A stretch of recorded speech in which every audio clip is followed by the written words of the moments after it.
Ayan, hello everyone! Panibagong araw, panibagong content na naman tayo guys. Shoutout po sa mga kasisterat natin dyan, mga ka-OFW all over the world. Ayan.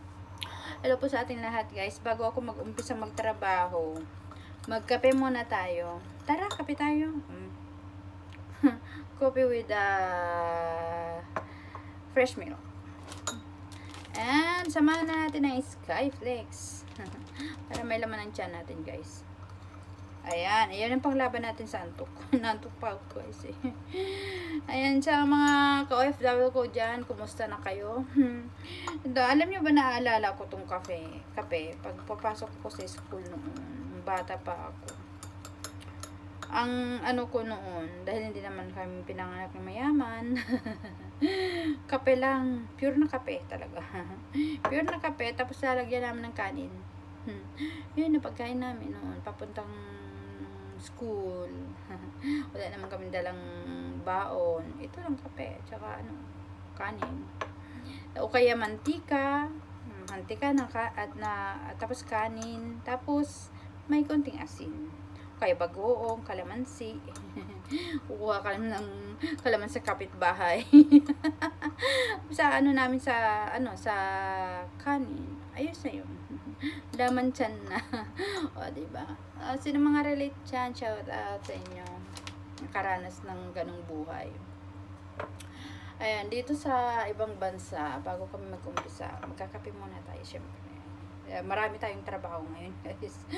Imagine nyo, dami kong plansyahin. Dumating ang amo natin galing sa sa trip, sa paglalayag sa yate. Ayan. Sa tabag na plansyahin. Hindi lang yan ang plansyahin ko, guys, ha. Hindi lang yan, ha. Marami pa doon nakasampay.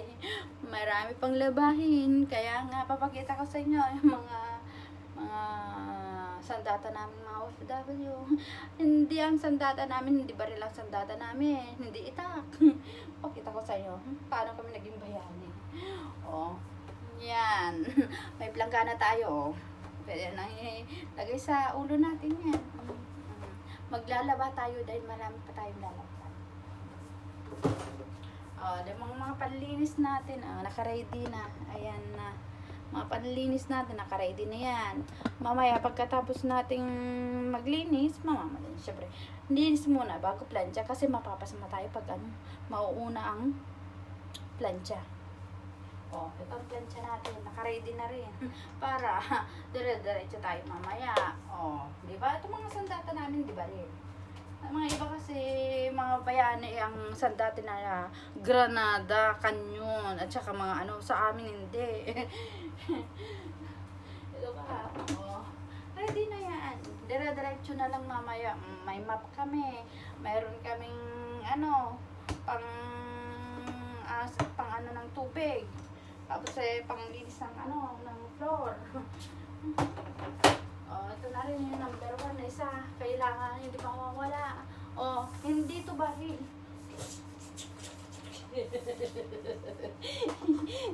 Hindi to bahil, guys. Siguro tutunog pero ibang klase tunog. Hindi to sakyan. Kung sakyan lang to na aeroplano, pwede gawing aeroplano to. Ilang beses na ako nakauwi ng Pilipinas. Kamahal ng ticket, ubos ang pera. Diba ang tunog? Hindi aeroplano, hindi sakyan. Pwede mo sana sakyan ito pagpunta sa Pilipinas. Ay, sana. Hindi natin pwedeng kung may magic lang ako, guys, minagic ko na to. Para hindi na ako mamamasahe. Diyos ko po, Lord. Yan. Bakit kami tinawag na mga bayaning Pilipino? Pero kawawa naman kami pag umuwi kami ng Pilipinas. Sa airport pa lang, pahirapan na. Ay, Diyos ko po. Pahirapan sa pagpasok sa Pilipinas.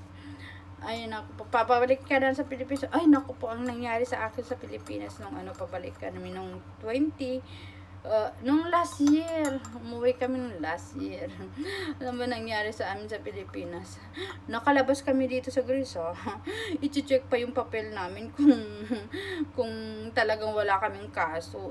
Ang dala ko noon kasi, yung temporary BBOC ang dala ko.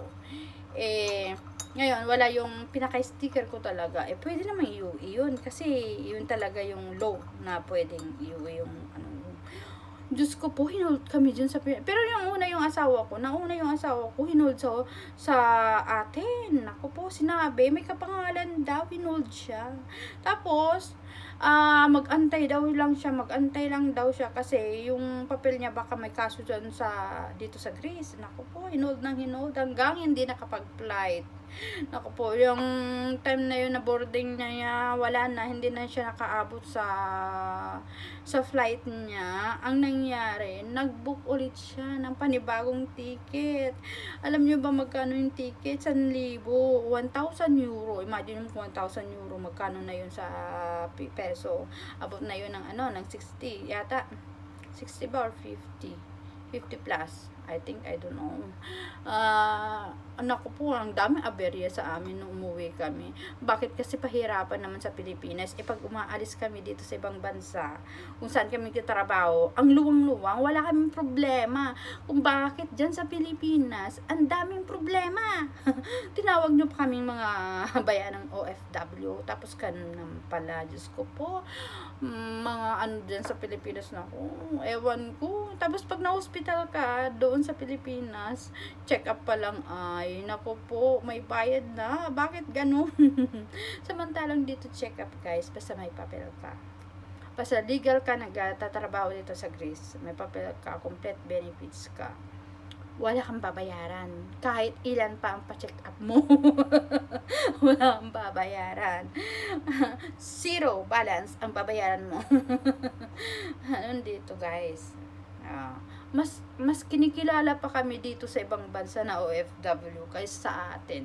Yun ang totoo, real talk guys. Tunay o hindi? Tunay. Kasi dito sa ibang bansa, maraming health benefits dito.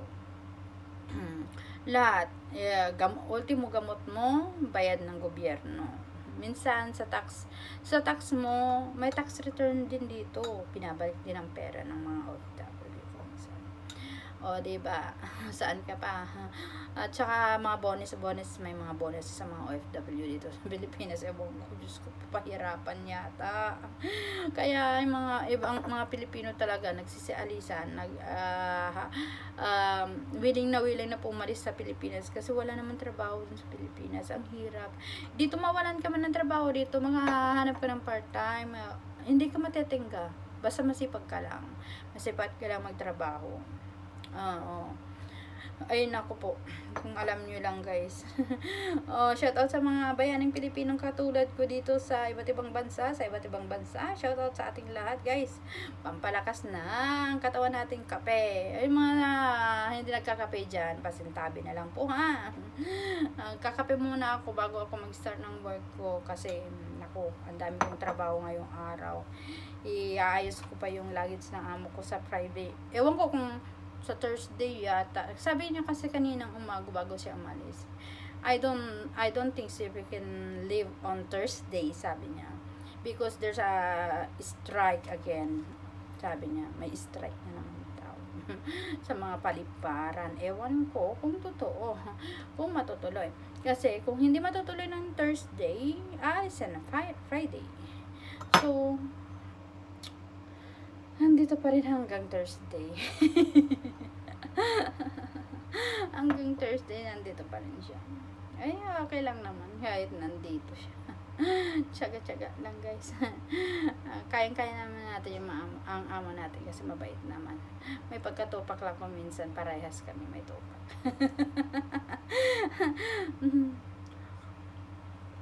Totoo lang. Sa mga amo, sabi nila kasi ito amo kong to, dati, maldita, walang nagtatagal sa kanya. Pero nung ako nang pumasok, ewan ko, nung una, sige, talagang maldita siya talaga. Maano mo naman talagang, kung hindi mo kayang sabayan ng amo, Wala, ikaw din ay kawawa.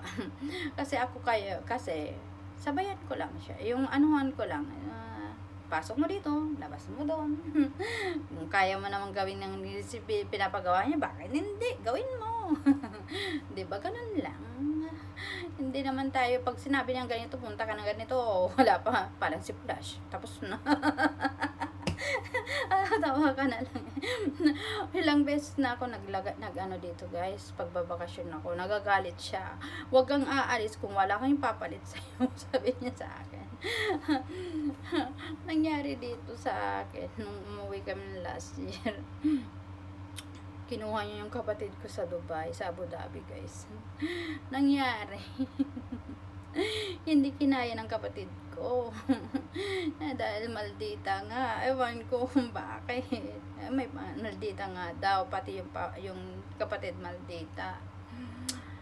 Sabi niya, alis na ako at sabi, nasa Pilipinas kami. Doon nagkanda leche-leche guys.